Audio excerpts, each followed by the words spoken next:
Jujutsu kaizen chapter 155ல வர தி ஃபீவர்னா என்னன்னு விரிவா பார்க்கலாமாங்க.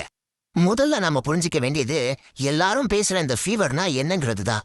கோஜோ ஷீல்ட் சீல் செய்யப்பட்டதால நம்ம ஹீரோக்களுக்கு சஸ்பெண்ட் ஆன கிஞ்சி ஹகாரியோட உதவி தேவைப்படுது. பிரச்சனை எங்க ஆரம்பிக்குதுன்னா ஜுஜுட்சுவோட மேலதிகாரிகள் கிட்ட தான். அவங்களோட பழமைவாதம் புது டெக்னிக்கலோட மோதுது. மெகுமை சொல்ற மாதிரி ரொம்ப சிம்பிள். கோஜோ இல்லாததால தான் அவங்க தோத்து போனாங்க. இப்போதான் நம்ம ஹகாரியை பாக்குறோம். நம்ம ஹீரோ யூஜிக்கு ஒரு விசித்திரமான ஆஃபரை கொடுக்குறான். ஹகாரியோட மொத்த தத்துவமும் ஒரே விஷயத்த மையமா வச்சிருக்கு, த ஃபீவர். ஆனா அதுக்கு என்ன அர்த்தம்? ஃபீவர்னா மனுஷங்களோட கட்டுப்படுத்த முடியாத ஒரு ஆர்வம், ஒரு வெறி. இதுதான் அவங்க வாழ்க்கையே மாத்துது. ஹகாரியை பொறுத்தவரை இந்த ஃபீவர் சூதாட்டத்தோட நேரடி தொடர்புடையது. உயிர் வாழவே எல்லாரும் சூதாடுறாங்கன்னு நம்புறான். அவனோட லட்சியம் ரொம்ப பெருசு. இந்த எனர்ஜியை வச்சு நாட்டோட அமைப்பையே மாத்த நினைக்கிறான். இப்போ இடாட்டோரி களத்துல இறங்குறான். ஹகாரிய தங்களோட நோக்கத்துக்காக கூட்டாளியாக்க முயற்சி பண்றான்.